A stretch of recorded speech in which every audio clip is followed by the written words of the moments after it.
北京大学大讲堂顶尖学者讲学计划之迈克尔桑德尔教授系列讲座第1讲：基因工程的伦理，主讲人迈克尔桑德尔。现在开始上课。So good evening, everyone.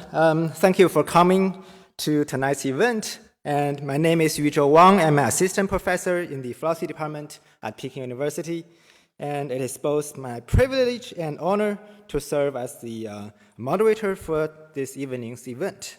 And this will be the first lecture of Professor Michael Sandel's distinguished lecture series here at Peking University. And the focus of this evening's discussion is a profoundly important and timely topic, the ethics of genetic engineering. So before we proceed, allow me to introduce our esteemed speaker and panelist for tonight. So our speaker, Michael Sandel, is a professor of government at Harvard University. He has served on the President's Council on Bioethics and is a member of the American Academy of Arts and Sciences. His course, Justice, is the first Harvard course to be made freely available online and on television, has been viewed by tens of millions of people around the world. His writings on justice, ethics, democracy, and markets have been translated into more than 30 languages. Sandel's books relate enduring themes of political philosophy to the most vexing moral and civic questions of our time. They include the tyranny of merit, can we find common good, democracy's discontent, a new edition for our perilous times, what money can buy, the moral limits of market, justice, what's the right thing to do, the case against perfection, ethics in the age of genetic engineering, public philosophy, essays on morals in politics, and liberalism and the limits of justice. Joining us as our panelist this evening is Professor Han Shuifa, a distinguished scholar in the Department of Philosophy and Religious Studies at Peking University. Professor Han also serves as the chairman of the academic committee of the Department of Philosophy at Peking University and the director of the Institute of Foreign Philosophy at Peking University. His main research areas include Kantian philosophy and political philosophy, Weberian theory, and Chinese language philosophy. His major works include a study on Kant's doctrine of things in themselves, Weber, University, and Academia, the vision of justice, and critical metaphysics. So the structure for tonight's talk will be as follows. So first, Professor Sandel will deliver a 60-minute lecture, followed by a 30-minute panel discussion with Professor Han Shuifa. And then we will open the floor for a 30-minute Q&A. So, and also during the Q&A, please formulate your question in English because we do not have a translator during the Q&A. And after that, we will end after the Q&A, and just to let you know, there will not be a photo taking or signing time because it will be very late, and Professor Michael Sandel will need to have some rest. So that's the introduction for tonight's event. And without further ado, let's welcome our speaker, Professor Michael Sandel.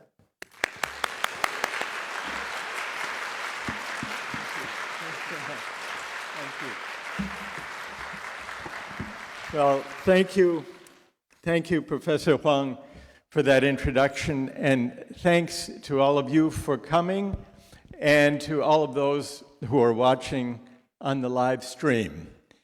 Our subject tonight is the ethics of genetic engineering. Those of you who are here with us in this beautiful hall, I'm going to invite you to join me in a discussion of the ethics of genetic engineering. Those who are watching on the live stream we don't have a way of hearing what you think, but that means that those of you who are present in person will have to take the responsibility on behalf of all of the people who are watching on the live stream to offer your opinions and to engage in the discussion of these questions. Are you, those of you sitting here, are you prepared to do that? Yes? Are you sure you won't be shy? No? Okay. In that case, let's begin. This is the first of 3 lectures, and they're on different subjects. Tonight, the ethics of genetic engineering. Tomorrow night, the ethics of AI. And the final lecture on Wednesday night on meritocracy. But you may notice that running through these 3 different topics will be some common philosophical questions and themes that perhaps we can discuss, whether tonight or as the other topics and the other discussions develop and unfold.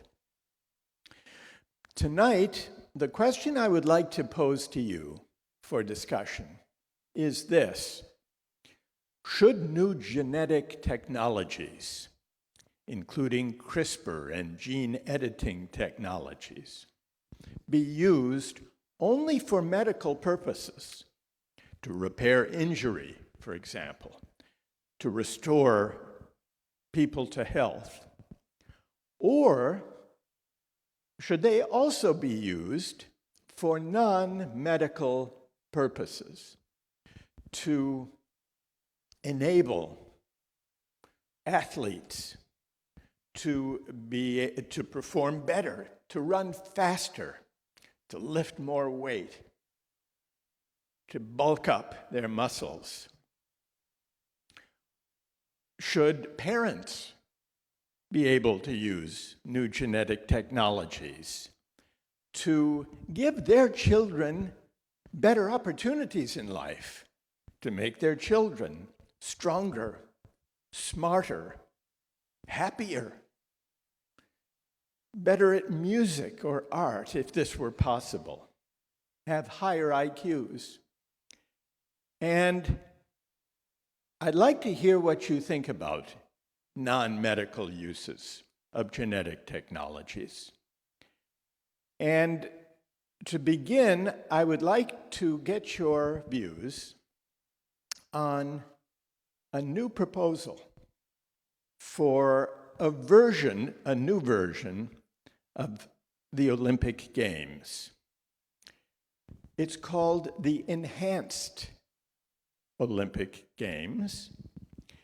It's a project that has been launched by some Silicon Valley venture capitalists who want to create their own version of the Olympic Games with no restrictions on the use of performance-enhancing drugs or genetic alteration. The idea is to enable the participants to push the boundaries of human athletic achievement in swimming, in track and field, in weightlifting, in combat, to push the boundaries to see how many world records can be broken if there are no restrictions with regard to either drug or genetic enhancements, performance enhancements. The Enhanced Games is the name of this new project, and the Enhanced Games are scheduled to take place. This is no longer a philosophical hypothetical scenario. The Enhanced Games are scheduled to begin either at the end of this year or early next year. Now, here's our first question.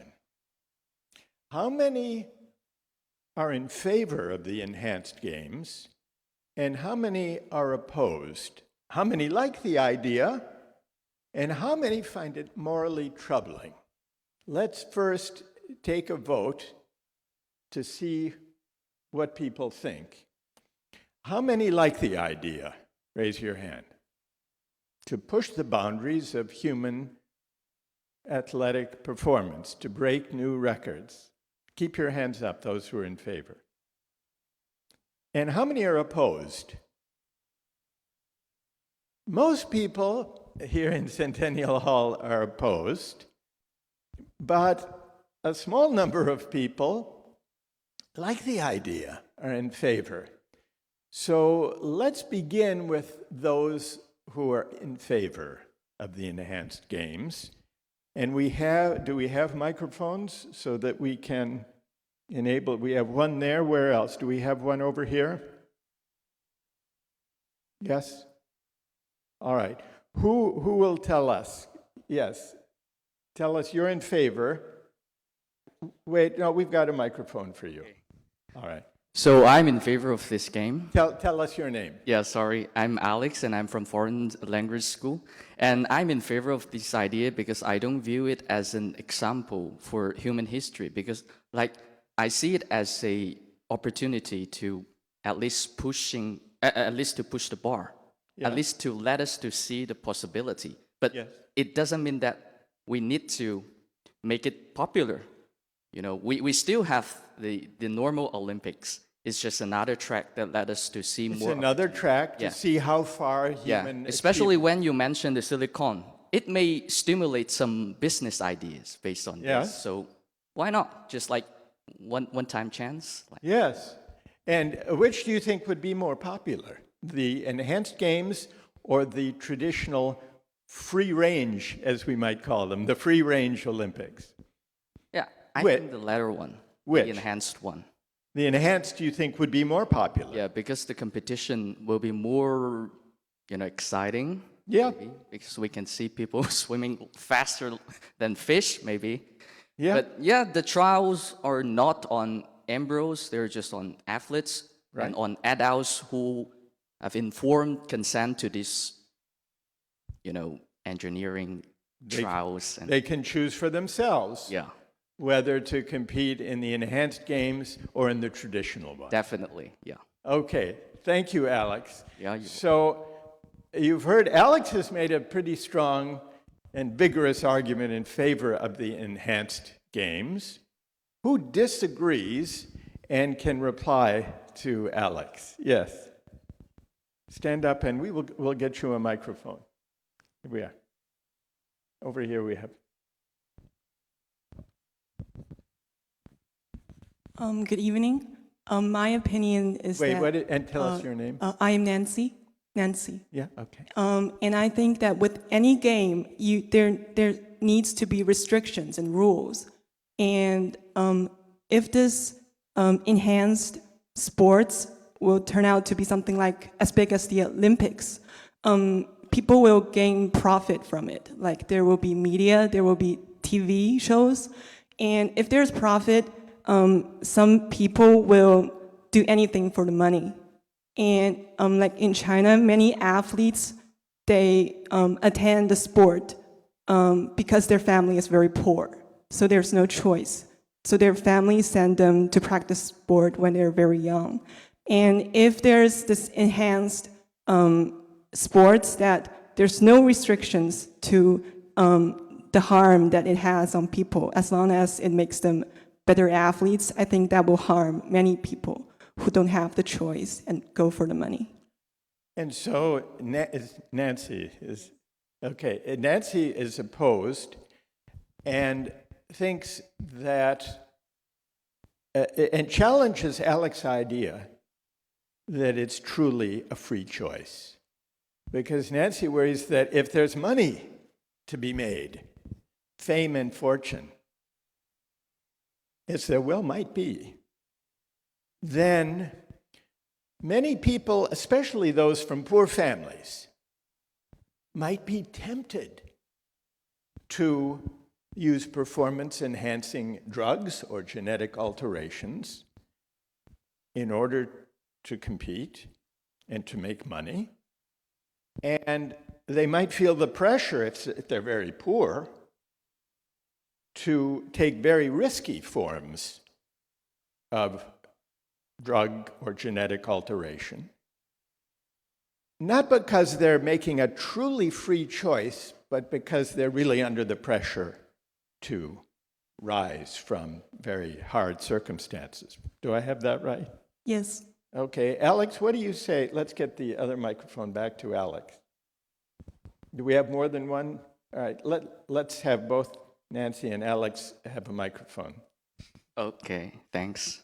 So for What do you say? the first point, the restriction or limitation, I think every business has its own restriction. Like it needs time to foster the restriction, at least. It's the same as AI or other emerging technologies. And what restriction would you place on the enhancements that could be used? Only medically safe ones? Yeah, maybe. But if it's about pushing the boundaries, suppose there's a somewhat risky performance-enhancing drug or genetic alteration. We don't know for sure, but some people are willing, Nancy says, to take the chance in order to excel. Yeah. In order, you said, to push the boundaries. Whenever we push the boundaries, especially in medical domains, isn't there some risk? Definitely, there will be. And what do you say to Nancy's worry that especially those from poor families may feel pressure, even a kind of coercion, to take those risks that other people might not accept? Yeah, so for me, at least, it's the same situation as you compete in the normal Olympics. It's like, I don't think athletes today, they don't suffer from any risks. There's risk even in the traditional Olympics Yeah. because of the rigorous training regimes. Yeah, in the future, like, it's just their job or their mission to complete. And they have, of course, if the Olympics will be hosted in Silicon, maybe the world will be bigger. They got much more money than the normal Olympics. Right. Of course, they need to take the responsibility and they need to bear the risk. Nancy? I do see your point, yes. But I think there's a difference between the Olympics now and this kind of enhanced Olympics. Because the Olympics now and the athletes, their training that they're having, although it's very, maybe very harsh, but it's something that normal people and people who have normal genes can copy. And we can try to act like them, at least a little like them, to maybe improve our health and enjoy this fun experience of sports. But if it's enhanced, then there will be more and more weird people. Maybe first it's some drugs, but then there will be engineering on their genes, and maybe people will become different species, they're not even people. Well, let's take a concrete example. Sorry, I'm sorry. Let's follow up that point. To make it concrete, one of the events that they'll have in the Enhanced Olympics is swimming. And suppose, to follow your suggestion, Nancy, that there were a genetic alteration that would enable human swimmers to develop webbed feet, like ducks or something, and webbed hands to swim faster. It would alter their genetic makeup. To have webbed hands and feet, that would be an example of the changing of. All right. Now, so shall we put to Alex whether he would permit that? I will be terrified if I see a man standing in front of me with that wings. And You will not do that to yourself, right? so that's why we need limitation to some extent. But if we're pushing the boundaries of human athletic achievement, and if some people freely choose to have webbed feet and webbed hands to swim faster, what's your objection? My objection is that it altered the definition of human being. we all have the consensus or collective norm of what a human being should look like. But At why least does that include not having webbed hands and feet? It's like we have 5 fingers and like we have 2 hands and 2 legs. So this is a common sense. Like, Well, it's tradition, yeah. but you're for pushing beyond tradition. Yeah, so Or let me give you another example related not to sports but to musical performance and excellence. Suppose there were a very complex piano concerto that could be played only if by people who had 6 fingers on each hand to reach all of the keys quickly enough. But it enabled a higher level of musical performance. Shouldn't people, on your principle, Alex, be free to undergo a genetic alteration to have 6 fingers on each hand rather than 5? What would you say? it depends on which part you value most. Like, if you appreciate the result, the final result, that the music sounds much more better, beautiful, then go for it. Go for it. But if you value the part, the process, whether you view it as an example of like working hard to achieve something great, then like you shouldn't. Like, What's the difference between genetic alterations for the pianist to have 6 fingers and webbed feet for the swimmer, which you didn't like? I don't know, maybe 6 fingers looks better than fish hands. All right, thank you. Did you want to add something, Nancy? Yes. Go ahead. I think he mentions that like changing your body parts or having one more finger is of their free will. Yes. But I think that it's not truly free will, because people will choose to like have one more finger or change their body parts because they wanted to make money, or they wanted, because there are others, the public wanted to see that.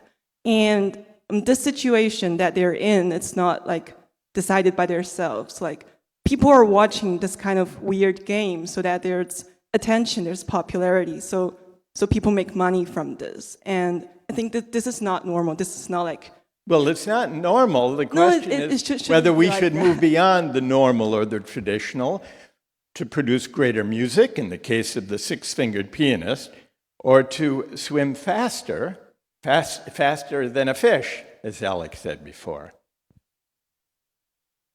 All right, I want to thank Alex and Nancy for beginning our discussion so well. Let's give them some applause. Very good. Now, listening to the discussion between Alex and Nancy, there were one issue had to do with what's truly free choice, and whether choice made, maybe under the pressure of poverty, to achieve great fame, success, and wealth, is that really free choice? That's one question that we heard in the debate. But there was another issue about the enhanced games that went beyond the question of coercion versus consent and what counts as coercion. Nancy, you said that it would be weird. People might be drawn to these weird games. That points to a somewhat different objection, which raises the question, would they be weird or just different? And if they would be weird, why is that, or is that a moral worry that we should have? Is there anyone here who objects to the enhanced games for reasons beyond the important reason Nancy raised about coercion, having to do with the character of sports? Is there anyone who would like to raise an objection beyond the issue of consent to explain why you worry about it? Yes. Can we get a microphone here? Yeah, thank you. And what's your Michael. name? My name's Ellen. I'm from the university next door. Well, my objection is because I think, come back to your question, the ethics, the essential thing about the Olympic Games is concentrate on the human beings to develop their ability to become faster, stronger, and higher. If we have this enhanced way to make these athletes become higher, faster, and stronger, then they are not human beings. Because we are competing, would you like to develop the potential of the human? We are organizing this back to the Greece. We are looking for the fundamental energy and their enthusiasm for attending these games. Maybe back 1,000 years ago, it is not the outcome that is important. It's the spirit to participate is more important. But anyway, we should focus on the human beings rather than those techniques to make out the result. Do you think there's something that's unhuman or inhumane about That's true. I think we should focus on the human beings because, yeah.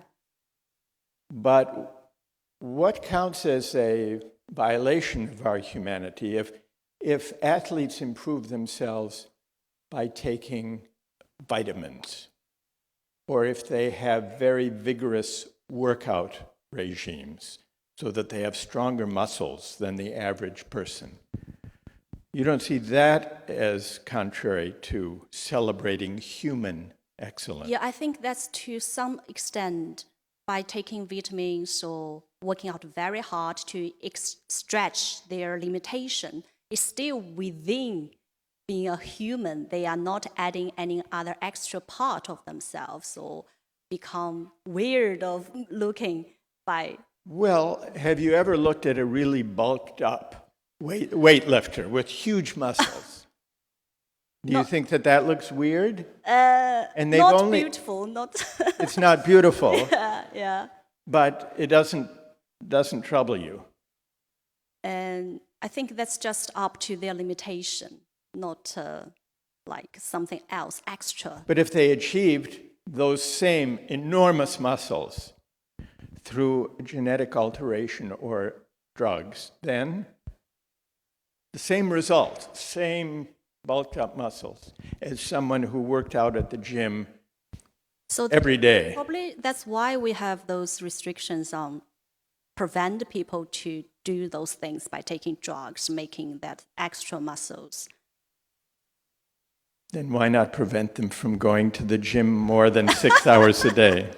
I think still to do kind of to some certain extent, we can allow something happen, but beyond that limitation, we can't allow that to happen because that's so unnatural. Unnatural. And why is unnatural bad in athletic competition? Athletic competition should celebrate natural talents and gifts, Yeah, I think so. but not unnatural or altered Artificial. ones. Yeah, I think so because you would like to see the real the result of human beings. You want to see With their natural gifts, their natural talents, their Yes. natural abilities. Yeah. All right, who did? All right, that's good. Now, let's see if there's someone who disagrees with that point about what's natural. Yes.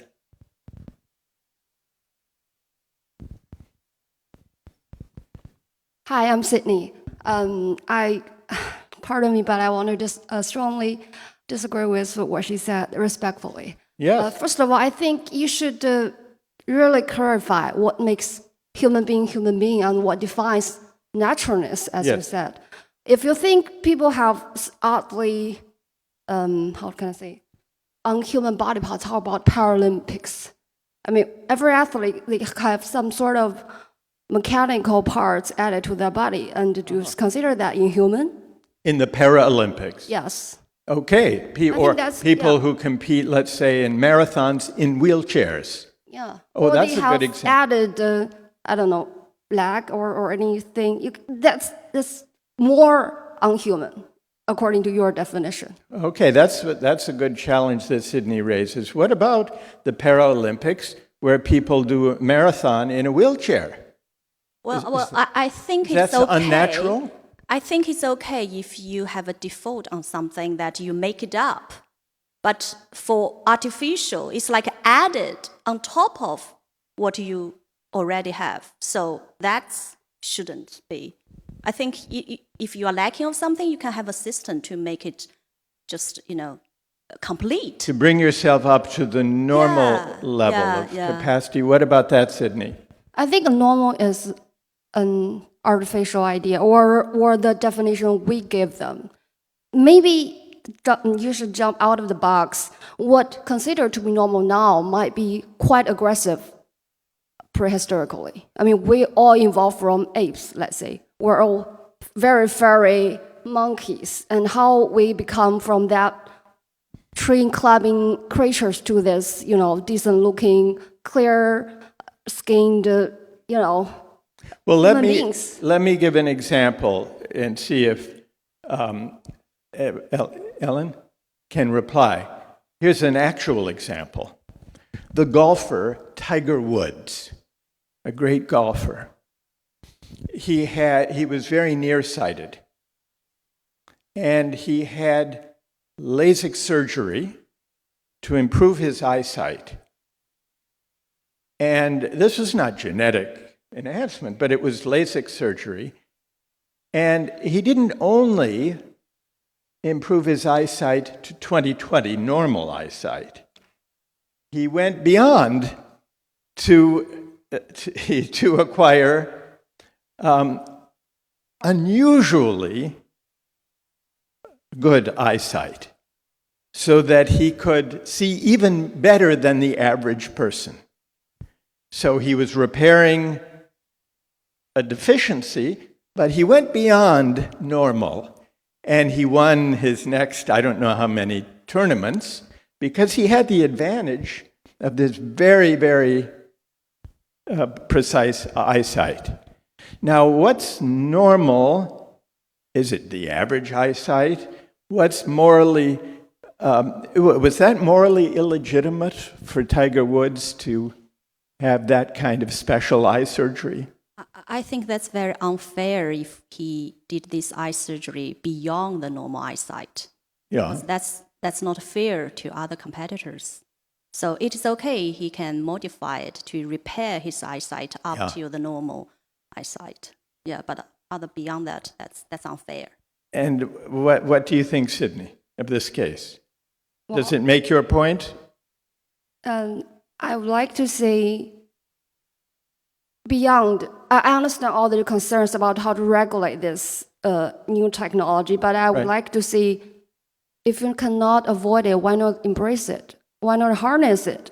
It's like, if I may bring it, the nuclear power. If we cannot avoid that to happen, why not harness the best of it?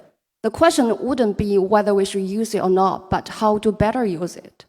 But in the case of Tiger Woods, should he be allowed to have extra normal vision through surgery? I don't see why not. If you think that's unfair to others, I mean, everybody can use that. But other people cannot afford it. That's the process of means, not whether we should forbid it from the start. Okay, so if it's important enough, maybe we could say all the competitors can get a subsidy if they need one to get super strong eyesight. But then let me ask Sydney one other version of this.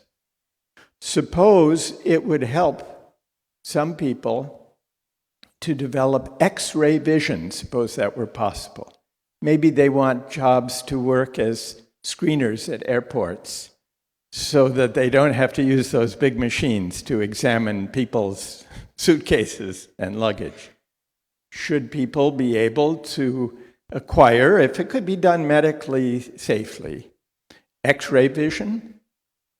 I don't see why not, with still regulations, yeah. And what would you say about the webbed hands and feet for the Olympic swimmers? We can adjust to that appearance. So we do medical beauty, right? Surgeries, right? I mean, beauty depends on the eye of the beholders. So you don't object to the webbed hands and webbed feet? No, it's like people who braided their hairs or they, do all sorts of stuff about their body. So you've gone beyond Alex. Alex was a little bit uneasy about the webbed hands. We get used to that. We get used to it. Yeah. Okay. Is there anyone else who would like to respond? So Sydney has taken Alex's position even further. We'll get used to genetically altered people with webbed hands and webbed feet, and the 6 fingers, you're fine for the pianist. And the X-ray vision, who disagrees with Sydney on these examples and would like to say why? Yes.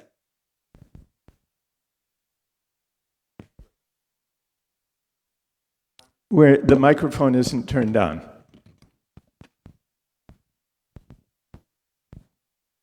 Thank you, Professor. I'm Leo from School of Foreign Languages. Yes. And actually, the discussion and the theme of the talk, genetic engineering, makes me think of another thing that's called doping.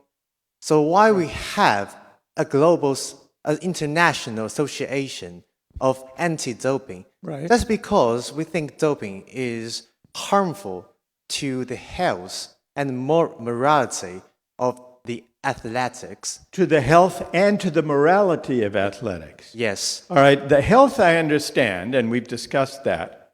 How is doping contrary to the morality of sports? That's an important point. What do you mean by that?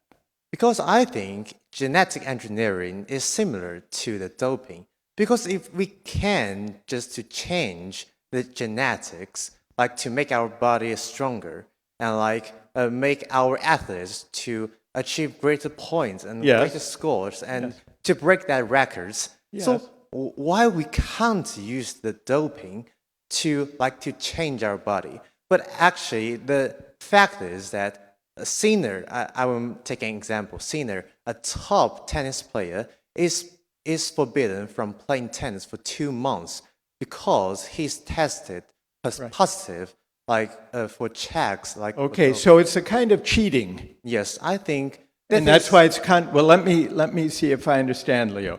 So it's contrary to the morality of sports, doping with drugs, or genetic doping. Yes. Is contrary to the morality of sports because it's a kind of cheating. Maybe it's somehow just associated with cheating. Okay, but then here's the hard question.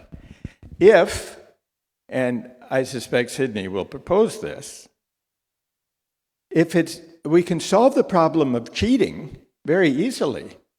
We can change the rules so that everyone can use the drugs, performance-enhancing drugs or genetic alterations, and then it's no longer cheating by definition, if the rules permit it. Would you be in favor of that, or would you still have an objection? Because that's just we just return to the point just I make before. It's also about the morality of athletics. I think if we can change the rules, but if we only change the rules because we want to disobey the morality. But then I want to know, what is the morality of sports that we're disobeying if we allow everyone to cheat, which is to say it's not cheating anymore. We've changed the rules to permit webbed feet for swimmers and even maybe mechanized devices for runners. The morality of sports isn't only about obeying the rules, because we are now debating whether to change the rules. Perhaps, Leo, you mean the morality of sport is at issue because this change in the rules would corrupt the sport, the purpose of sport and of athletic competition. Ellen, you agree with that? You think it would be corrupting. And the idea that it's weird may be gestured toward this.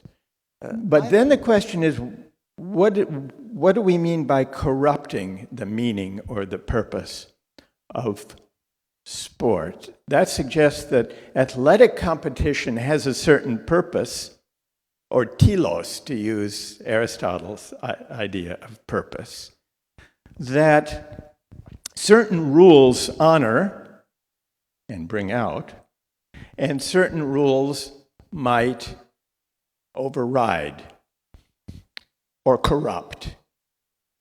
And so what Leo's point about the morality of sport has raised is that beyond questions of fairness, that's the cheating objection, beyond questions of coercion, that's the consent issue, there is a third consideration here that leads some people perhaps to oppose the enhanced games, having to do with the meaning or purpose of human athletic competition properly understood. The language of corruption gestures toward a proper way of valuing athletic competition as a human competition. Now, how we distinguish corrupt versus appropriate forms of human athletic competition, I suppose, depends on how we characterize the purpose of sport. But what we have, thanks to those who joined in this first discussion, are three possible objections. One about consent and coercion, the other about cheating and fairness, the third about corruption and the meaning or purpose of human athletic competition. I want to thank all of those who joined in this first round of the discussion for helping us clarify these three ethical questions. Thank you. Now, I want to shift from, well, let me say one more word about the corruption objection.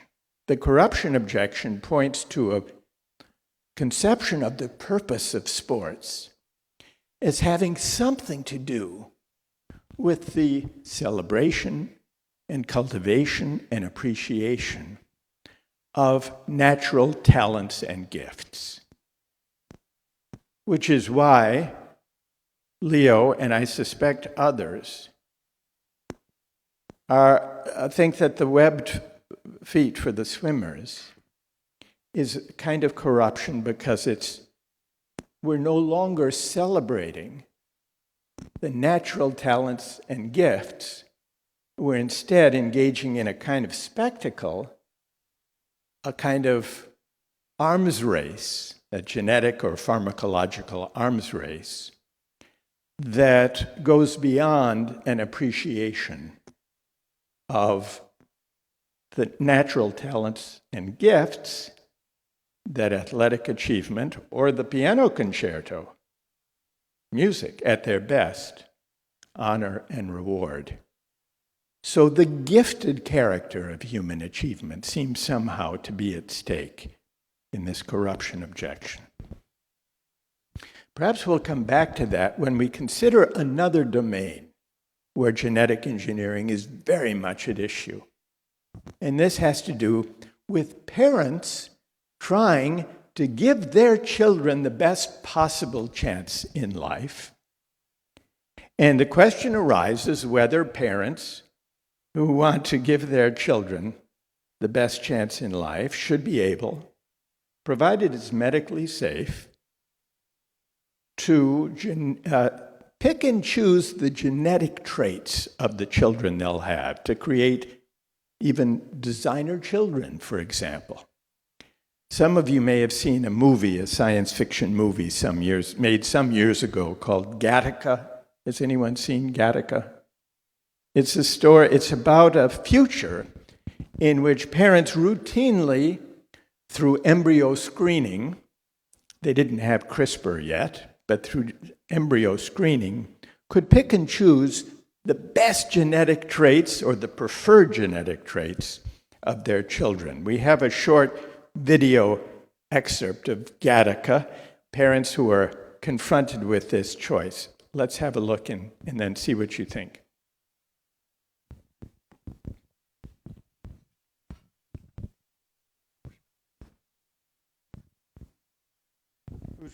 Who's going to show us the video?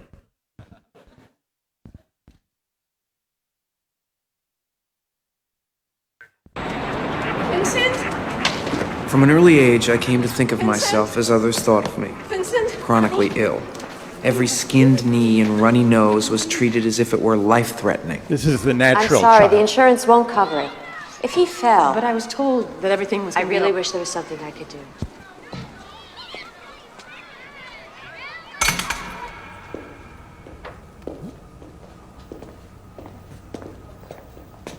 Like most other parents of their day, they were determined that their next child would be brought into the world in what has become the natural way. Your extracted eggs, Marie, have been fertilized with Antonio's sperm. After screening, we are left, as you see, with 2 healthy boys and 2 very healthy girls. Naturally, no critical predispositions to any of the major inheritable diseases. All that remains is to select the most compatible candidate. First, we may as well decide on gender. Have you given it any thought? We would want Vincent to have a brother, to play with. Of course you would. Hello, Vincent. You have specified hazel eyes, dark hair, and fair skin. I have taken the liberty of eradicating any potentially prejudicial conditions, premature baldness, myopia, alcoholism and addictive susceptibility, propensity for violence, obesity, etc. We didn't want, diseases, yes, but... Right. We were just wondering if it's good to just leave a few things to chance. You want to give your child the best possible start. Believe me, we have enough imperfection built in already. Your child doesn't need any additional burdens. And keep in mind, this child is still you. Simply the best of you. Okay, so thank you. All right, we can take that down. Now, how many people, let's turn the video off. Okay, now, how many think that provided it's medically safe, parents should be free to choose the best genetic traits for their children, not only hair color and eye color, but let's say IQ, a little boost to IQ, or muscles, or musical ability, were it possible. How many would be in favor, and how many would be against the Gattaca scenario? How many would be in favor?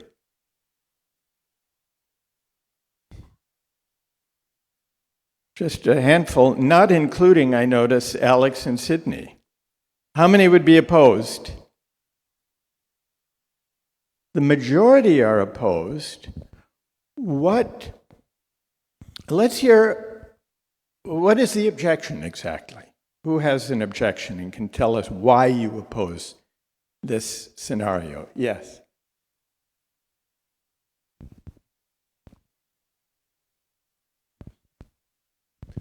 Thank you. My Spanish name is Antonio.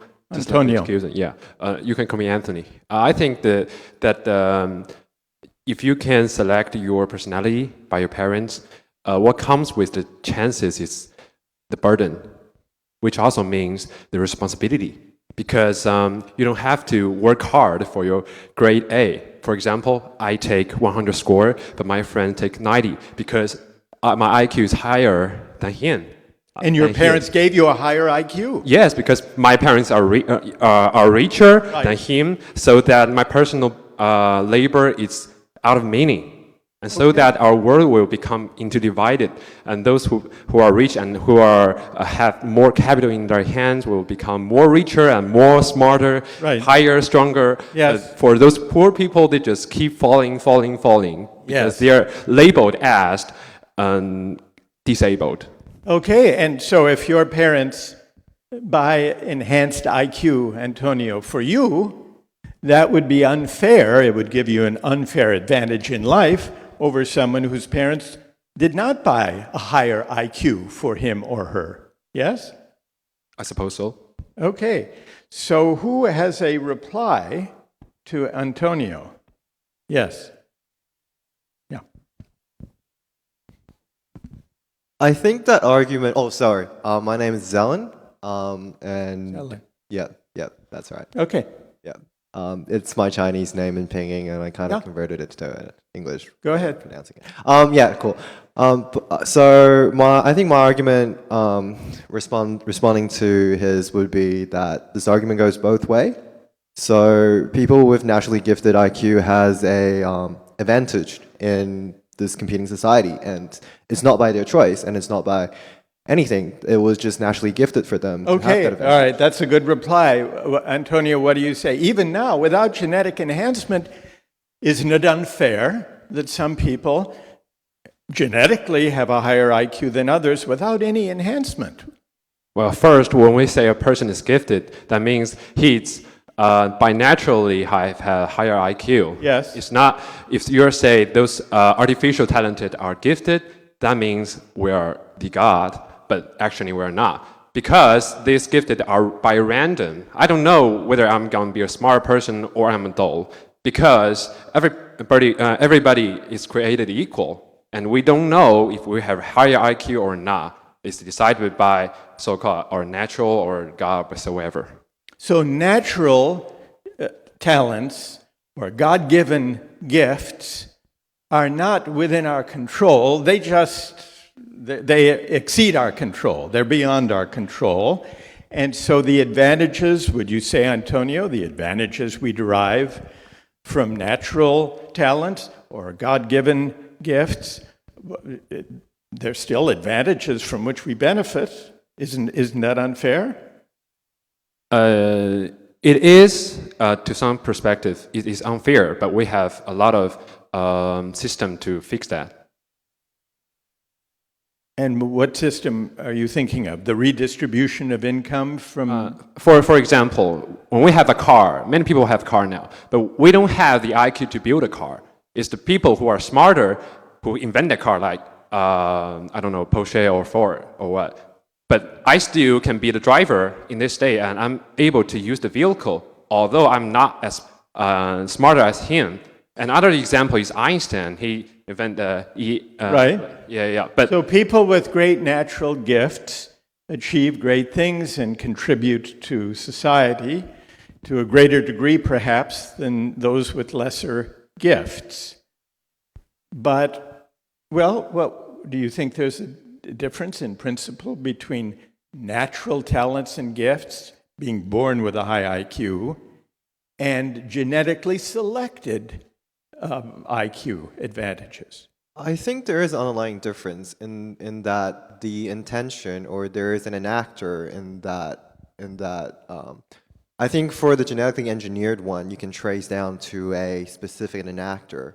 And make the parent. The parent. The parent chose, let's say, I'm the beneficiary of my parent's choice. Yeah. What's the difference between my having that advantage because my parent gave it to me, chose it for me, and my having that gift simply by natural gift? I think it was just harder to trace down if it's like completely random, natural selection, all that meiosis process. Right. It would just make it harder for you to target down to one specific point and argue that, oh, this shouldn't be done right, because it kind of permeates and diffuse out the whole process, and it's hard to point fingers at things. Thank you for that. Now let me bring in, is there someone listening to this discussion who thinks that deliberately selecting and controlling the genetic future of the next generation, excuse me, that there's something objectionable about that? What exactly is objectionable about deliberately choosing or controlling the genetic makeup of the future generation? Do you have an answer? Go ahead.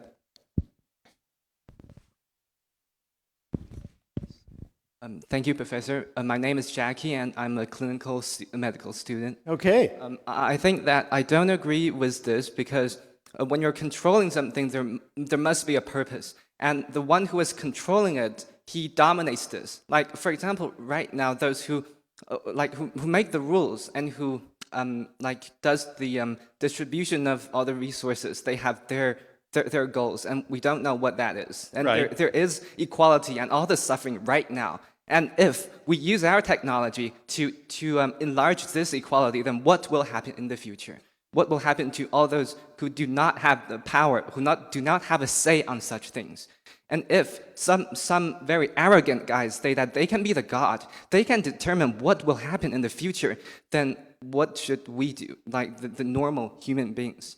Those who, because this is a matter of scale, like most of us. So you think that there would be an imbalance of power between those making the choices and those not making the choices about the genetic traits of the next generation? Yes, and the gap will be enlarged by this technology. But if your parents are choosing for you, they're trying to choose the best for you, the highest IQ, the greatest strength, the best musical ability, let's say. But the best is determined by the society. Like the standard of the best is determined by the principles or the consensus of the society. Yes, and why is that bad?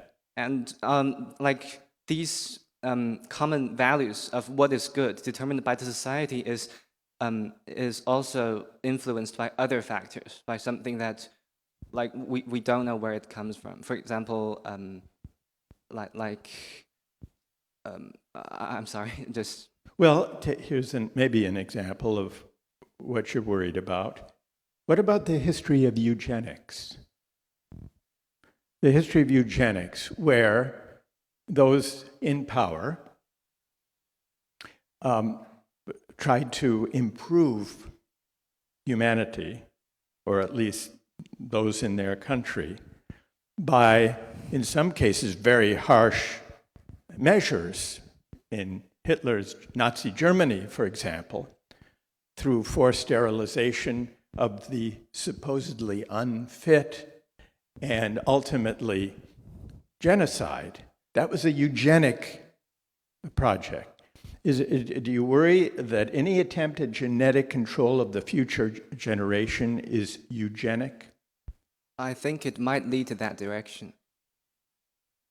And what if it's just individual parents deciding freely in the marketplace rather than state coercion? Is that also a kind of eugenics, a kind of free market eugenics?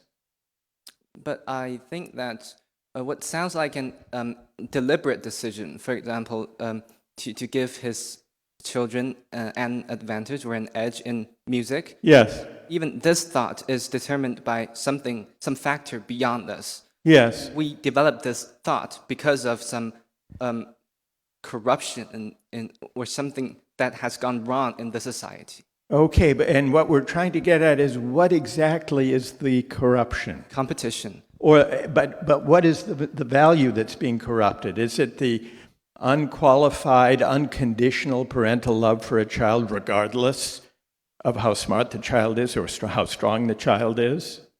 I think it's meritocracy. It's not love. We're neglecting true love. We're only loving meritocracy. We're loving meritocracy if we're trying to create the smartest possible kids. Yes, certainly. And so they can get into the best university. Yeah, that's happening right now. It's happening now. Yeah. And is it happening only through genetics or in other ways too? In other ways too. And genetics will only worsen the situation. So when parents try and pressure their children to excel, that's meritocracy. Yeah, that's not love. It's comparative meritocracy, but it's not love. Yes. Because it's different from love because, why? Because love accepts the child as they are, however great their achievements may be. Because love is unconditional. It's unconditional. Yes. And today you think more and more parents, by focusing on meritocratic competition, trying to make their kids smarter and more successful, that's a corruption of unconditional love. Yes. Whereas unconditional love accepts children as they come, as they are, however they may excel or achieve. To some extent, yes.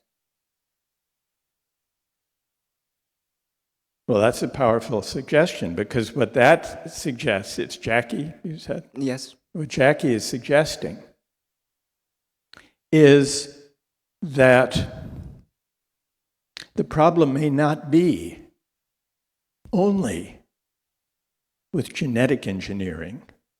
The problem may really lie in the attitude that leads parents, and for that matter, the society. Yeah, I don't think the problem is about technology, it's about us humans.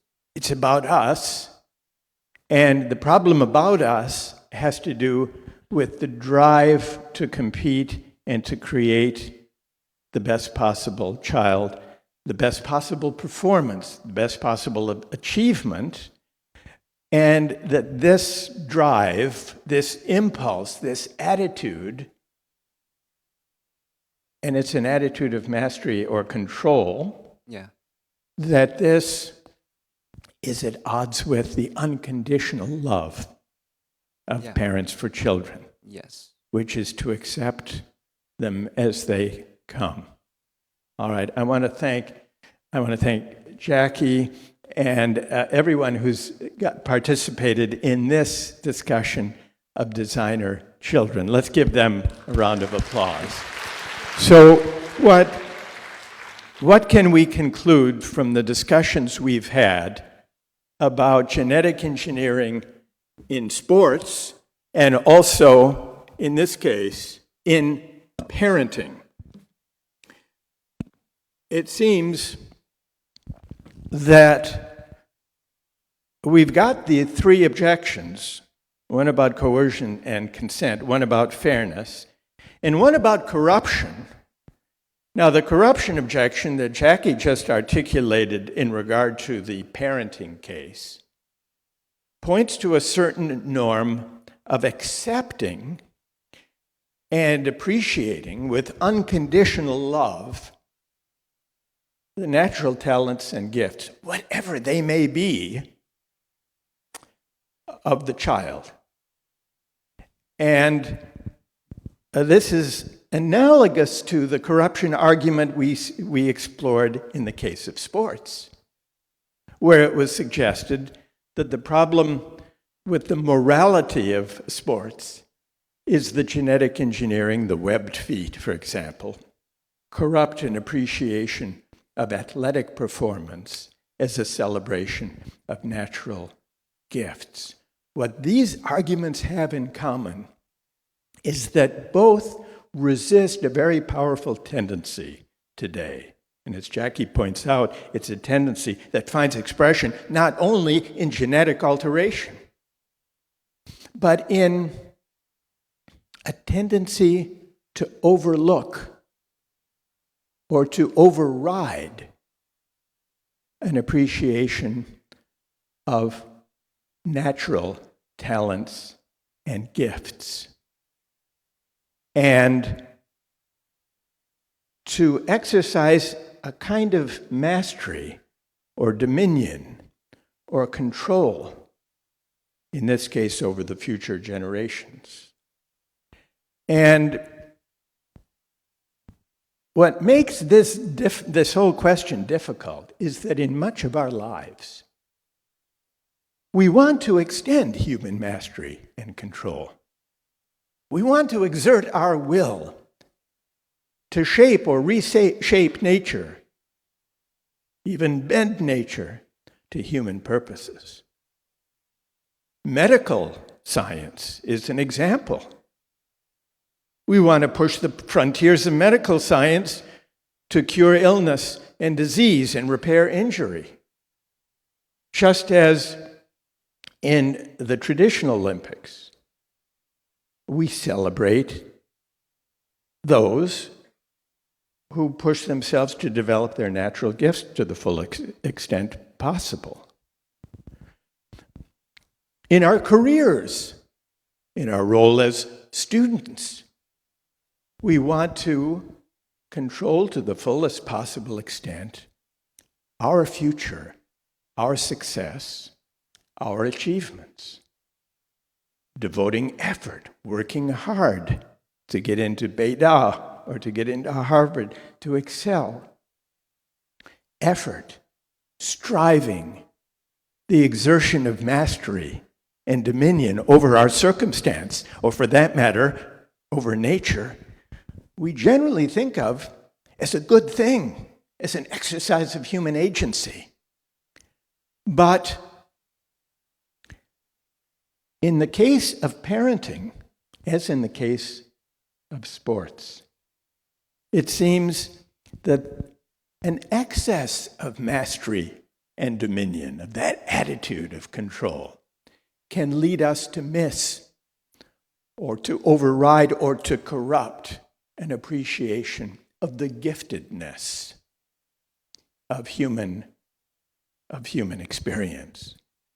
And if parents fail to appreciate children as gifts, this undermines the unconditional love of parents for children, Jackie says.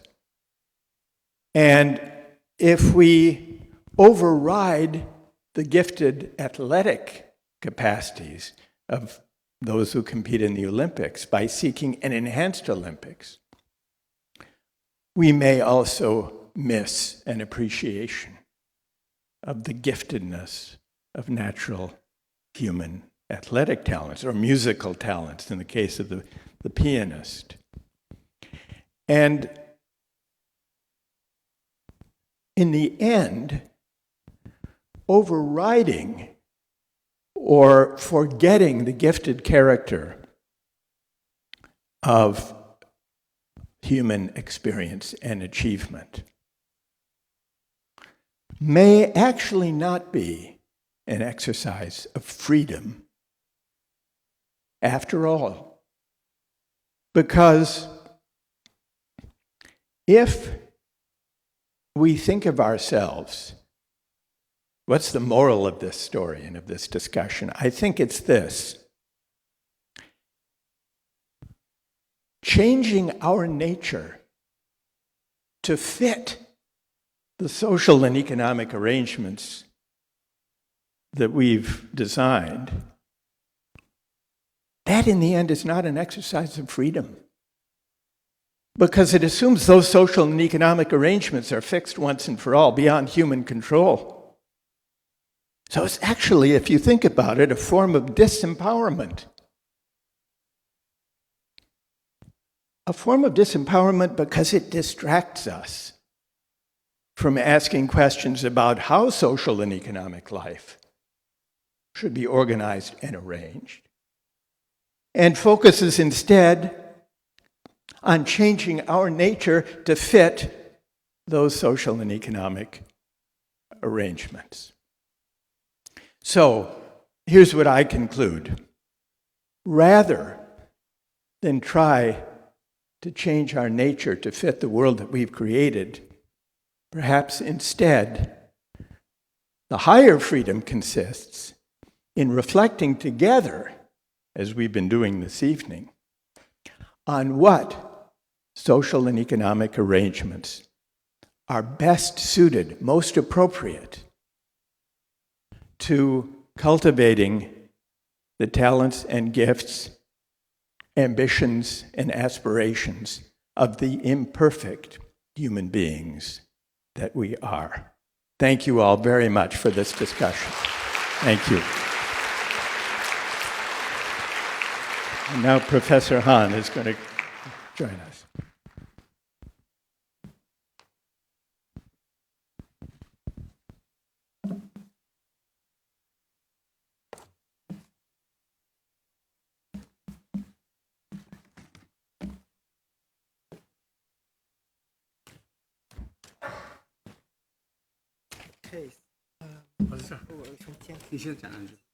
Okay.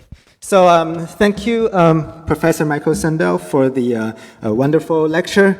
And so the next part for tonight's event is the panel discussion. So again, I will still be the moderator, and we'll have Professor Han Shuifa to give some comments, and we will start some discussions. So yes, let's get ready for that.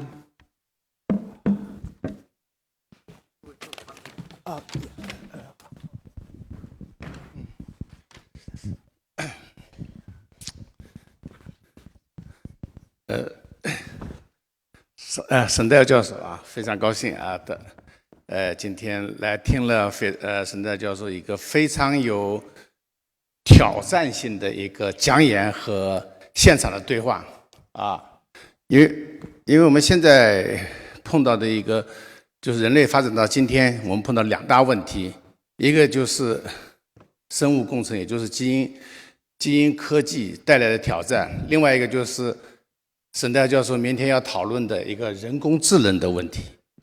那么刚才啊，沈代教授以他有一贯的风格，把这个问题提给大家，然后我们看到现场，这个同学也给出了不同的答复啊，不同的答复。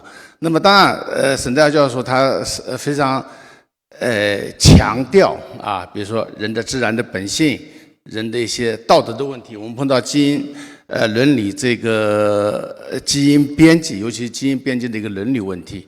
那么我想这些问题都是非常重要的问题，我们这个时代我们必须处理的。但是呢，我跟沈代教授稍微有一点不同的看法，因为我觉得像天赋、自然这些问题，向来人类就是这个人类向来就要不是人类很早以前就碰到这样的问题。因为比如说什么叫自然？刚才有个同学说得很好，什么叫自然？比如说我们智人在最早出现的时候，他没有语言，后来今天我们当然不知道他具体在什么时候，后来人类突然出现了语言。那么你说语言是自然的还是不自然的，对吧？比如说在1949年左右的时候，全世界人类的平均寿命只有30岁，而今天人类的平均寿命具体数字我不太知道啊，大概有70多岁或者这个60多岁。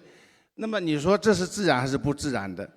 比如说以前我们在不进行这个疫苗不普遍的那个打疫苗的情况下，在中国社会，比如说有很多的小儿麻痹症，对吧？有天花，那么你说这些现象是自然的还是不自然的？当然，基因编辑它有一个很重要的一个重大的区别，就是说它通过基因编辑来改变了人的基因的结构，但是呢，他所造成的就是沈代教授提的问题，还是一个他提的实际上2类问题。一个问题是说，我们在一个大概我们觉得是正常的人的范围之内，他的天赋增长了。还有一个问题就是刚才他举的例子，比如说人变得稀奇古怪了，像鸭子一样，对吧？或者他这个有一个眼睛像 X 光一样。那么这两类问题呢，当然都是有可能出现的，基因编辑有可能出现，因为现在基因编辑在用在后代，就是下一代的那个这个生殖上面，已经不是一个想象，而是个现实，在美国出现了，那么我想呢，有一个更高的一个角度来讨论这个问题，就是说，无论基因技术也好，无论是人工智能也好，它都是人类进化中的出现的一个情况，是人类进化的结果。那么我们有没有可能，我们今天的人有没有可能，有没有权利来控制人的进化？如果说我们有能力或者有权利来控制人类的进化，我们就到今天这个水平我们发现了基因的技术，发现了人工智能技术，我们不让它再继续发展，因为它可能危害。重要的一点是我们现在人类的状况。因为未来人类状况是怎么样的，我们不知道，我们有没有这个权利，这是一点我要讨论的。我就是想跟沈代教授提出来的一个问题。还有一个问题，大家可能经常在碰到或者会想到的一个问题，或者有时候也会担忧，我们所谓的强人工智能，对吧？也就是说，这个人工一般智能，有人叫翻成通用人工智能，这样的智能出现的话，如果出现的话，在2018年的时候，当时就说未来以来，强人工智能就会在我们这一代的人类出现，他们就会控制人类，甚至消灭人类。那么面对这样一种可能性，我们人类是不是要继续增强自己？如果基因技术能够让我们人类增强自己，我们能够始终对这个人工智能，即是未来的人工智能保持一种优先性，那么这个基因技术，你说是应该用呢，还是不应该用呢？还是说因为我们觉得基因技术会改变我们人类现在的状态，所以我们宁愿不用，让强人工智能来控制人类，甚至消灭人类？所以这个问题，我想讨论这个问题，应该放在这样大的一个视野，这样一个长远的眼光上来讨论。那么一些这个是不是应该采用，如何采用的问题，才能够得到比较好的理解和处理。这是我想的，我的一个想法我要不要先说到这儿Great. So, would you like to respond? Yes. First, thank you, Professor Han, for those very thoughtful remarks. You raise the important question of what is nature, and hasn't human nature changed and evolved over time? And haven't we invented ways of improving our nature with vaccinations, for example, to create immunity to certain diseases, to make our bodies less vulnerable to certain diseases? I think this is a good example and a hard example. But here's what I would say about vaccination and immunity. It does represent an enhancement, a medical enhancement. But it's different from X-ray vision or webbed feet or the sixth finger in the following way. And I bet you would agree with me on that, or I should ask you. Do you think there's a difference between making our bodies immune to measles or polio and adding the webbed feet or the sixth finger or the X-ray vision? Would you agree that there's a difference? Now, okay, now here's what but then your challenge to me is, what exactly does that difference consist in? That's what you're challenging me to say. And here's how I would reply. The difference is that improving the immunity of the body to disease, measles, polio, and so on, is for the sake of health. It's for the telos, or the purpose. It's a medical purpose. It's to either restore the body or to prevent the loss of natural human capacity.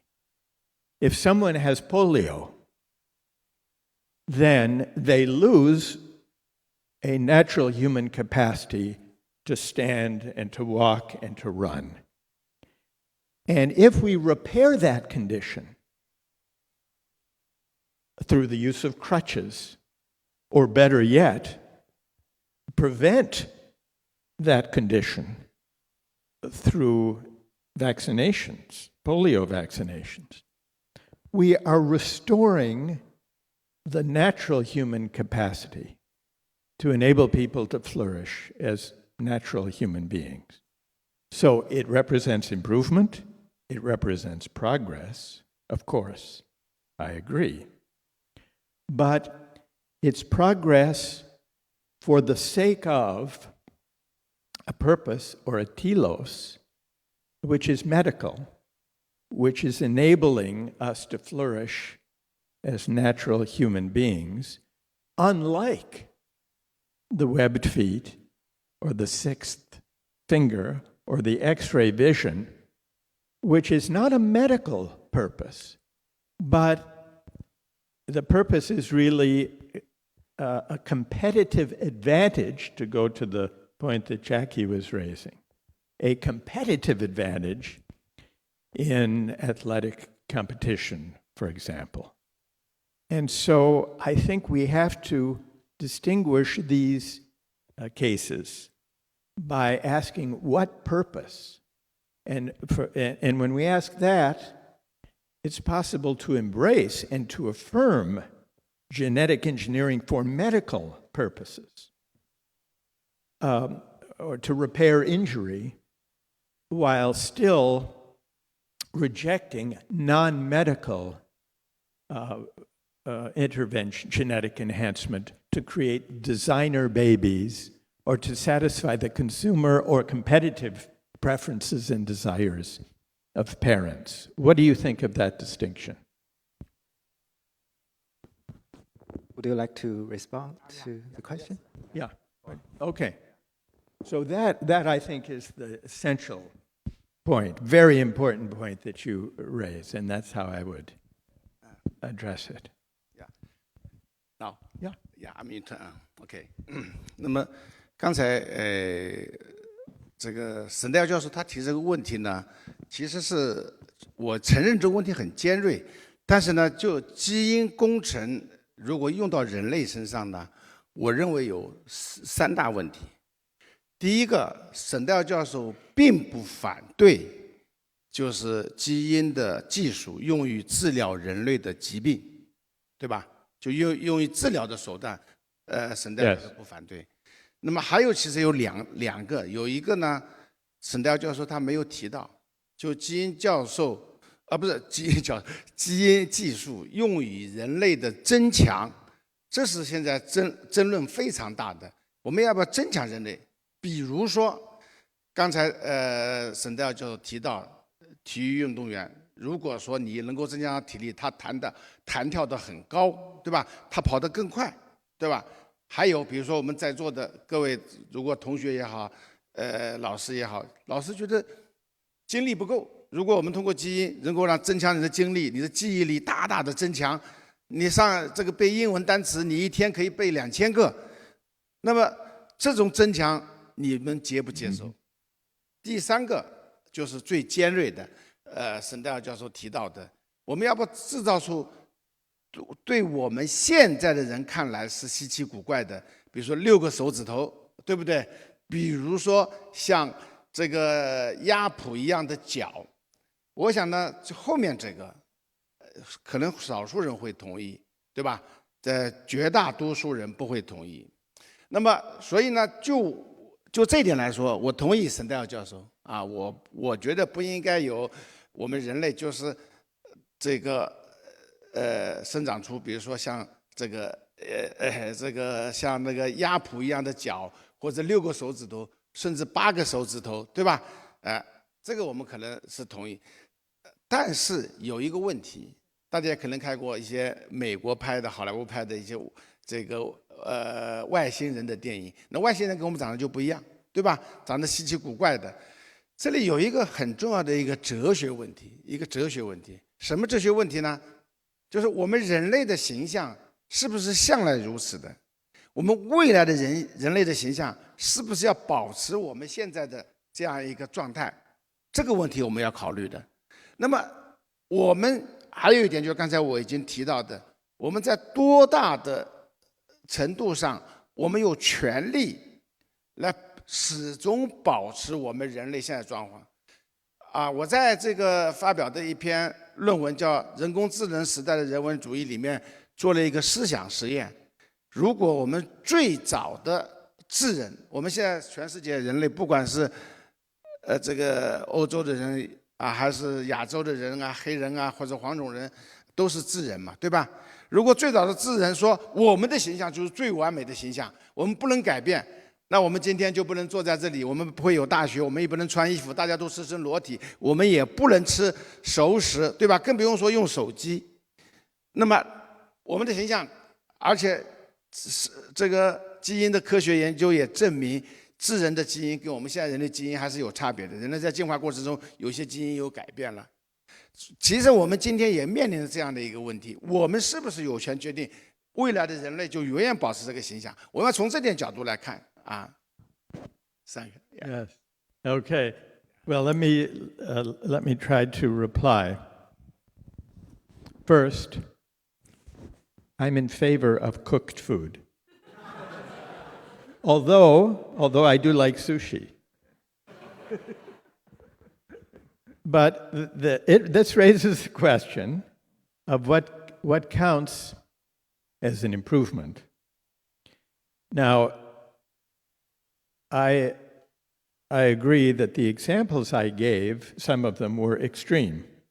The webbed feet, the sixth finger. And you rightly point out, Professor Hahn, that these are science fiction scenarios. But let's take something that is not a science fiction scenario to imagine. Let's take the example of students who are competing and whose parents want them to compete effectively to do well on the Gaokao exam, to win admission to Beida.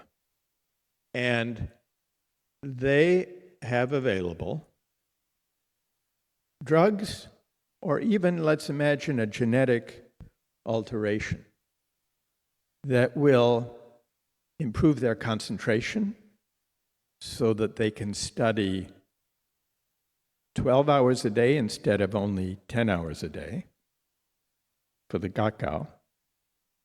And suppose there's even a genetic alteration that improves their IQ a little bit. Now, would this constitute evolution of human nature? Would you be in favor of it? So, no, okay. 那个沈代周教授很好哈，因为我们至少在一点上，达成了一致。就我们现在的对人类的理解，对人类的审美的理解，我和他都不希望这个通过基因编辑制造出生一个鸭蹼，这个像鸭蹼一样的脚，或者6个手指头，对不对？或者我们中国的佛教里面有千手观音，我们不希望那个状况，对吧？那么，但是这种情况，我现在是保持这样一种开放的态度。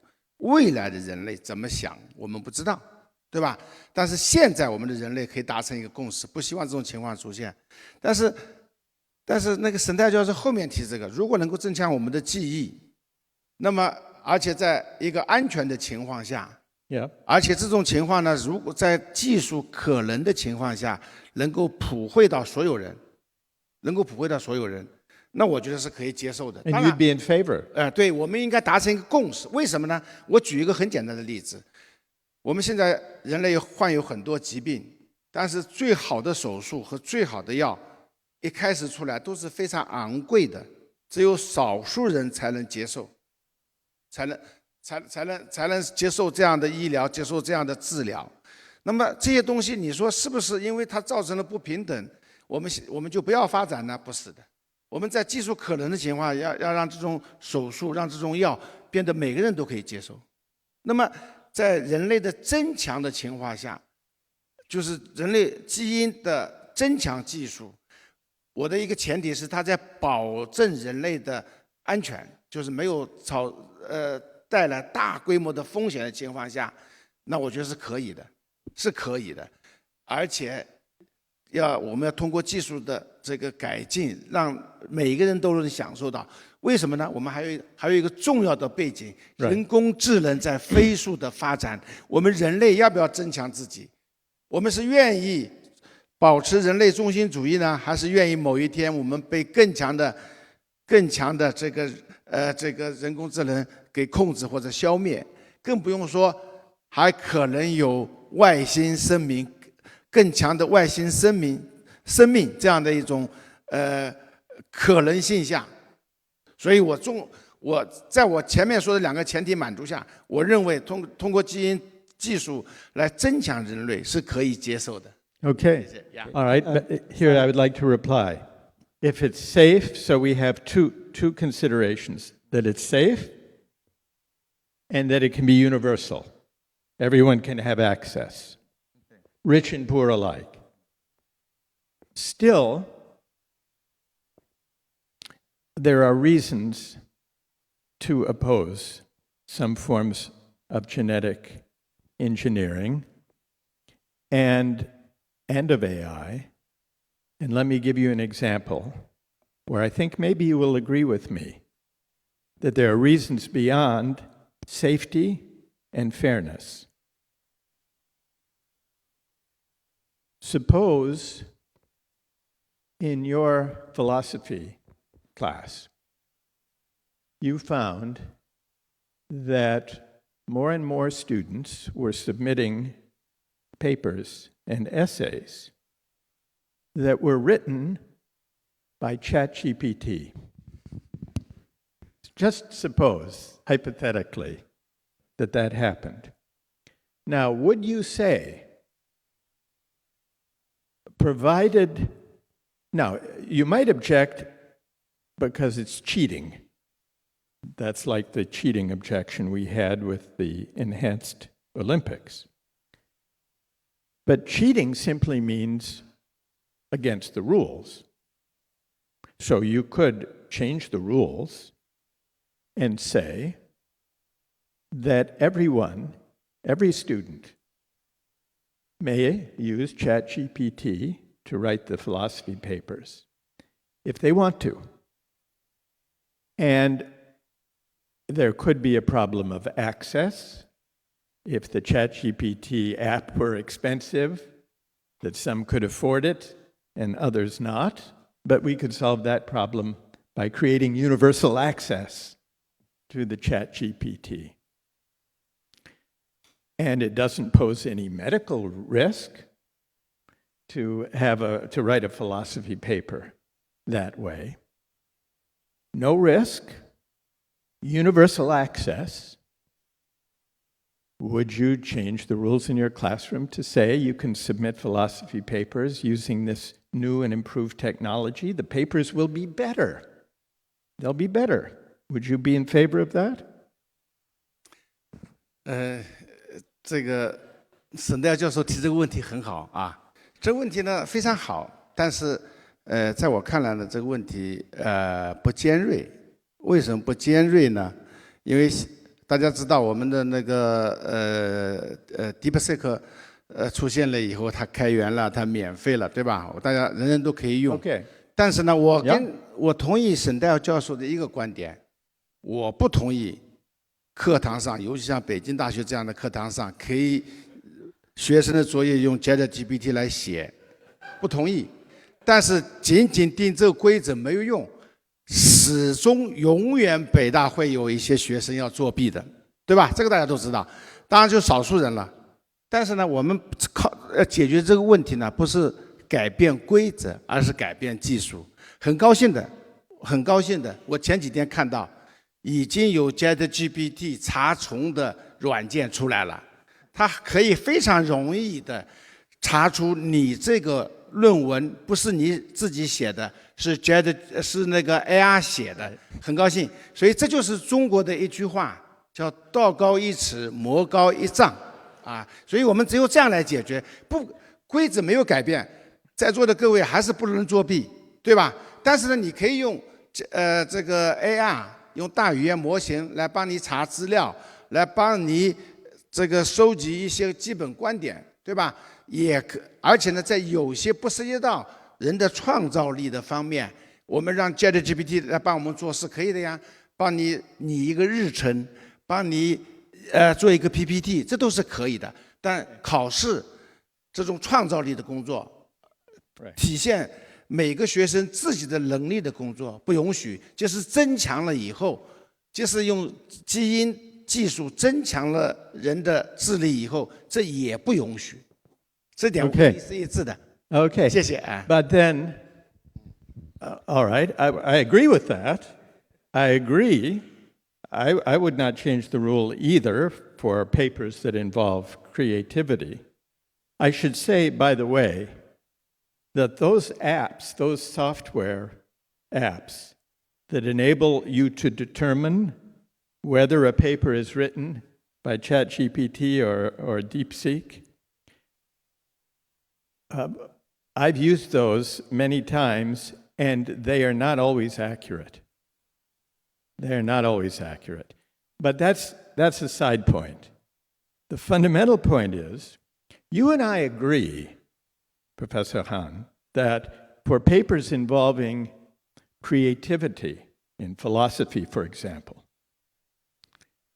we don't want to change the rule, even though the technological enhancement would lead, maybe, to better papers, better results. And even though the access to the DeepSeek or ChatGPT would be universal, the real question is, why do we not want to change the rule where creativity in writing a philosophy paper is involved? I would say the reason is not universal access, because everyone has access, or could have. The reason is not medical safety. It's perfectly safe. The reason is back to the corruption argument. Well, what good or what aspect of the social practice of teaching and learning is corrupted? In this case, what's corrupted is the meaning of learning and creating and thinking and challenging for oneself. Even if the paper I produce is not as good as the technologically enhanced paper written by DeepSeek or by ChatGPT. So I think the reason we agree is that you and I both accept the argument from corruption, the third argument that emerged from the discussion.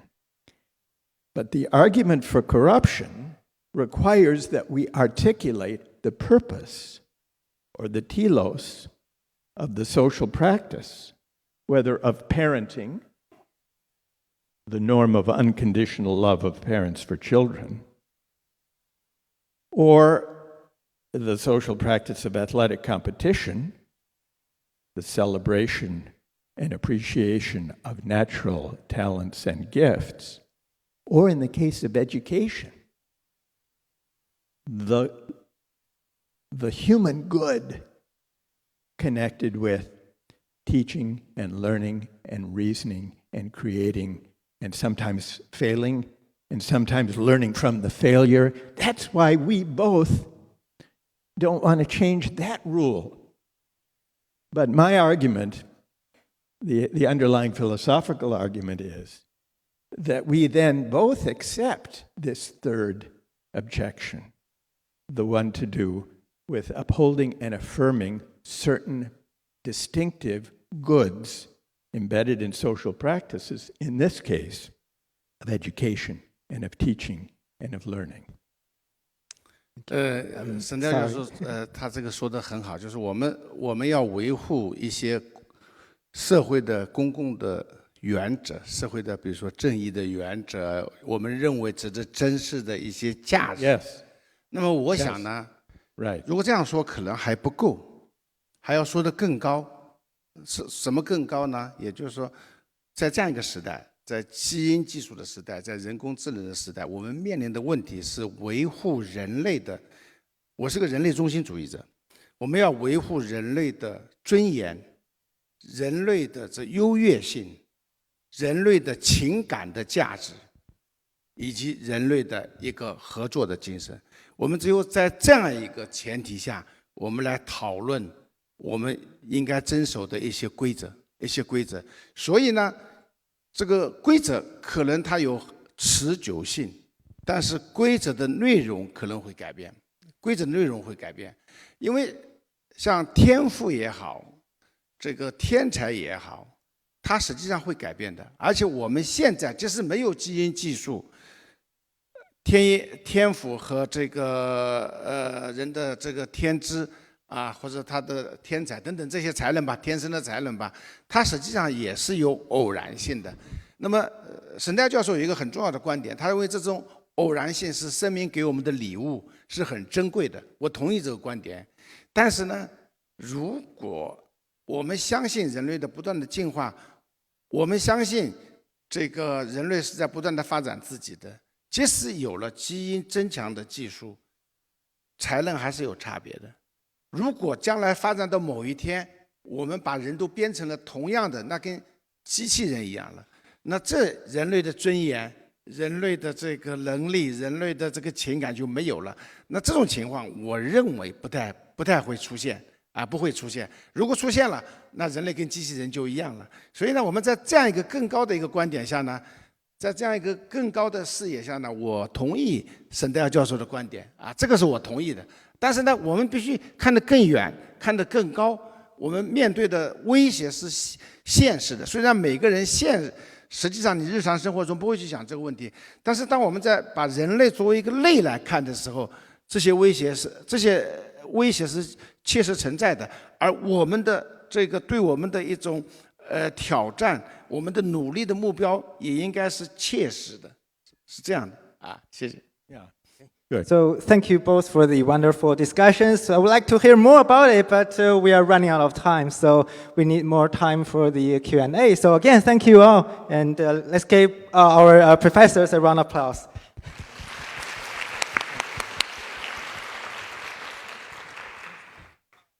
结束了吗？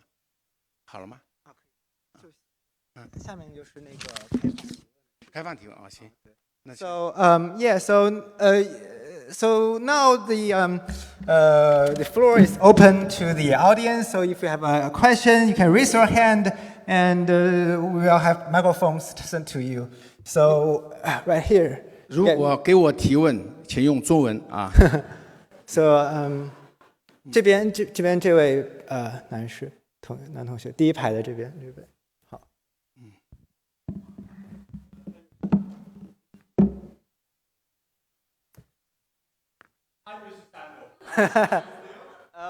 I have an oddly specific question. How do you think genetic engineering is going to affect the discourse and the policy making against transgender individuals around the world right now? And for example, their applications on lesbian relationships where they could potentially conceive a baby without a man? Gay and lesbian couples and partners can conceive using sperm and egg donation without genetic engineering. So it raises the question whether you consider sperm and egg donation to be genetic engineering, but it isn't intervention of the kind that we're discussing. So I think that's perfectly possible. Without entering into the kinds of controversies and debates about genetic engineering that we've been having. The question that does arise with sperm and egg donation is whether couples, whether they're gay, lesbian, or straight, should pick and choose through embryo screening or through screening the genetic traits of the donors of the gametes, the sperm and the egg. Should they pick and choose in a consumer-like way, like the parents in Gattaca were being invited to do with the embryo screening? And that is an issue. The consumerist mentality, the consumerist approach to the genetic profile of one's children, that gets to the serious ethical questions we've been discussing. But that issue about consumer choice in the genetic traits of one's children, that applies equally to gay and straight couples.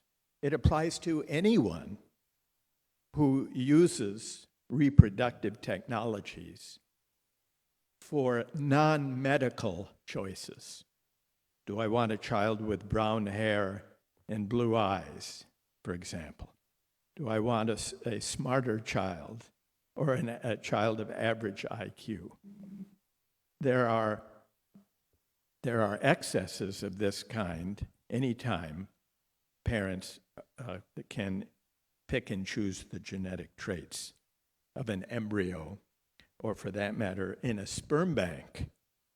We have commercial sperm banks now that don't simply provide healthy sperm for couples who need fertility treatment, but who have donor catalogs that describe all of the genetic characteristics of the sperm donor.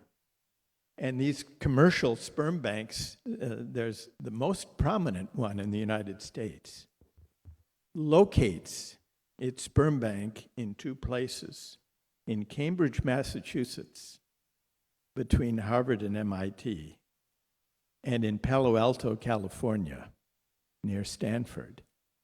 And they recruit sperm donors from Ivy League schools, and they advertise as a marketing device the prestigious Ivy League source of the sperm that they're making available. And they provide a donor catalog that gives the details. Now, this, it seems to me, is an example of the corruption of parenting that we were discussing earlier, because a consumerist approach to the genetic profile of one's children is, I would say, a corruption of, as Jackie was pointing out, the unconditional love of parents for children. But I would emphasize that this is not a problem that's distinctive to gay and lesbian partners who are trying to conceive a child through various forms of sperm or egg donation. But it's true of any parents who would try to control, as in the Gattaca scenario, the genetic traits of their children. What about the ability to change your gender on a biological level? Like, that has some profound implications on policy. For example, transgender sports is a big thing, right? Can a genetically engineered trans person compete in the gender category? Well, this goes to the question, this is not an issue about whether, it's the controversial question of whether and under what conditions gender-affirming surgeries should be permitted. The issue of sports and how to create fair conditions of competition in sports is an independent question, separate question from the question of the conditions under which gender-affirming surgeries shall be permitted. In the case of athletic competition, as we saw in the discussion, questions of fairness arise. And questions of fairness are already present, even given the fact that some people have superior natural strength or speed. And so, to the extent that those questions of fairness are made more complicated by people who undergo gender transition, that has to be dealt with under the heading of fairness. But whether those gender-affirming surgeries should be permitted in the first place, it can be decided independently of the question of how athletic competitions should be organized in a way that's fair. 韩老师，你有什么需要补充的吗？是没有。没有哦，那行，那咱们 okay. So the next question. So we have a lot more questions. So please make your question concise, and also please make sure that you only ask one question. So yeah, this boy on the second row, please.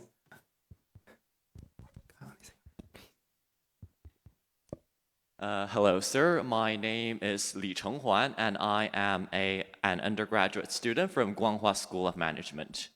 And I believe that today's discussion is based on a single assumption that states that ethics are universal and permanent, and it does not change through the passage of time, or it does not change depending on which region are we looking at. However, we could say there are some flaws in this assumption, because a few hundred years ago, cutting our hair was considered unethical in Chinese culture. However, we do not see anyone who hasn't cut their hair in their whole life now, right? And secondly, we also see that somehow black people were not considered as a full person back in the United States just a few hundred years ago. And that is also considered unethical now. So I think there is a reason to believe that ethic is not somehow universal or permanent. So my question is, when the situation changes in the future, let's say because of global warming, we could be forced to move to Mars, and somehow some kind of genetic engineering might make us somehow consume less oxygen so that we could move more people to Mars. Or let's say somehow a nuclear disaster has broke out, and a kind of genetic engineering might increase our resistance to radiation. Or even in the situation of World War III, where a genetic engineering might increase a chance of a certain country to win the war. What would happen to ethics if the situation changes? And would the discussion that has been made today still be useful in the time where the situation changes? I think it would still be useful. And the example you give about racism and the slavery that existed in the United States and the segregation that existed in the United States, racism toward African Americans, that was once accepted. Well, although even then it wasn't universally accepted, it was contested. It existed. There were those who defended it. But there were also, even at that time, those who made moral arguments against it, the abolitionists, for example. Now, today, you're right, social norms have changed, at least to some extent. Racism and segregation are not accepted to the extent that they were in earlier times. That's true. But does that show that ethics is not universal? Or does it show the opposite? Because today, when we reject racism and segregation, we don't say, today we're against it, but back then it was okay. What we say is racial discrimination and segregation are wrong, universally wrong, so that in retrospect, we condemn the way they lived and acted then. A truly relativist ethic would say, we do it this way now, today we believe in racial equality. They did it differently then. They didn't believe in racial equality. But that's not the position we take when we look back now. We look back retrospectively and say, slavery was wrong then, though unfortunately it was more widespread, racial segregation and slavery even. But it was wrong back then, even though not everyone back then acknowledged it.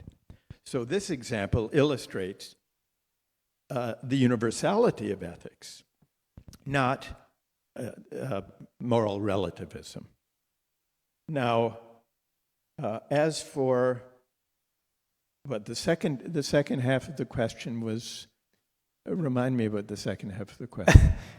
Would you like to say the second part again? Yeah, so my second part of the question was that will the discussion that has been made today, based on today's our perspective of the ethics, will it still stand in the future? Oh, okay, Because- good. Thank you. Yes. Well, I think it will. Now, if to take the parenting example, the designer babies example, if in the future it became widespread that parents genetically treated their children as consumer objects and picked various their hair color and their eye color and their IQ. If that became a widespread practice in the future, let's say, the discussion we had today would still be relevant. Jackie's question would still be relevant. People could still ask in such a society, have we begun not to value children with unconditional love? Have we begun to treat them more as consumer goods, like when we order a certain car with certain color and certain features? So just as today we can look back and condemn the practice of slavery and racial segregation, sometime in the future, we might look at the new existing practices and say this represents a loss of unconditional love of parents for children. And even today, we notice, even short of genetically altering the IQ of children, that when hyper-parents, we have this term hyper-parenting, parents who are pressuring, who put great pressure on their children to study hard for the Gaokao and to take the tutoring courses. And even now, short of the high-tech version of genetic engineering, we are aware, at least in moments, that maybe we as parents are applying too much pressure to children for their well-being, and maybe we as parents are beginning to use children as instruments of achievement rather than to love children unconditionally regardless of their achievement. Even now, in low-tech ways, hyperparenting may lead to this excess. And insofar as the discussion of technology prompts us to reflect on our existing practices, it shows that these questions matter and are appropriate, these ethical questions,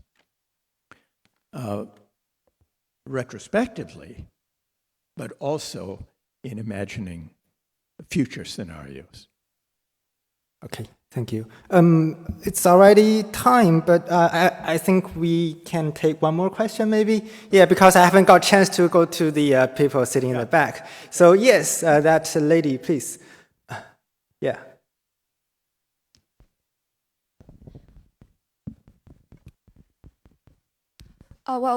Professor Sando, I'm Wu Tongyu from the School of Economics. And Professor Han just mentioned that the human image is constantly changing, and we have no right to prevent the further development of the human image.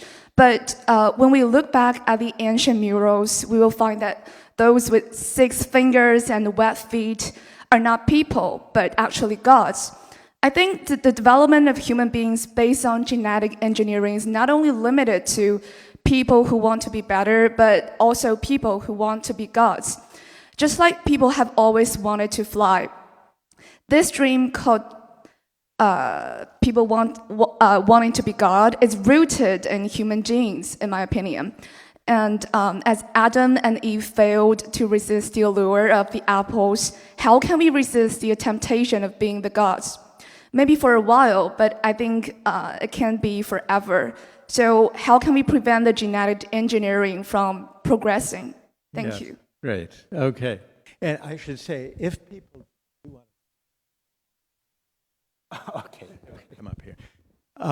It's a great question. Haven't we always wanted to be like the gods? And it reminds me of a comment when people worried about genetic engineering said that genetic scientists were playing God.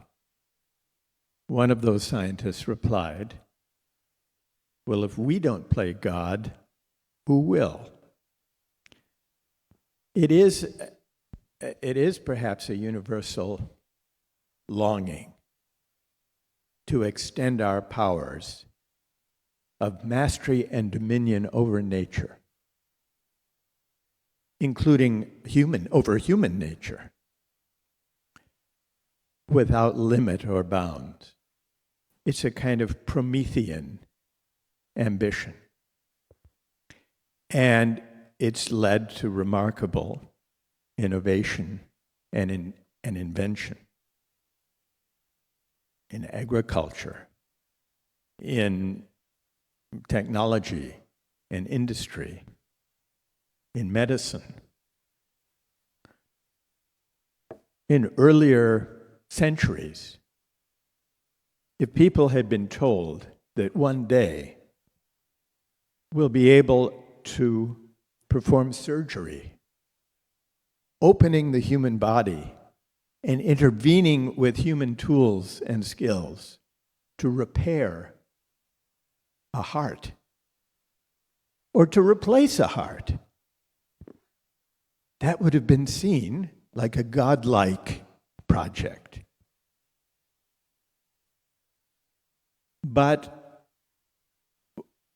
at the same time, we've always had reminders of the distance, of our distance from godlike powers.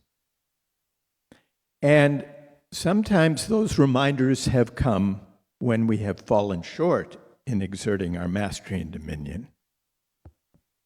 But other times we've been reminded of our humanity when we achieve or seem to be on the brink of achieving mastery and dominion over nature or over our children and ourselves, and we realize that we lose something if we exert so thoroughgoing an exercise of mastery and dominion and control and will and striving. We lose something. Today we've discussed some of the things that we lose, some of the values. In the classroom, we would lose much of the value associated with teaching and learning and struggling and failing and learning from our failures in writing creative papers of philosophy. In the case of parenting, we find that parents acting as if giving expression to the Promethean ambition to have the smartest children, the strongest children, the most competitively successful children they could possibly have. Even when parents succeed in molding their children for competitive success, they may notice that the child is subject to competitive pressures to such an extent that they lose sight of the intrinsic meaning and purpose of education because of all of that striving, all of that competition. And it's in those moments when we seem to be exercising the fullest mastery that we notice the social and human goods that may be sacrificed in the process. And that's what recalls us to our humanity.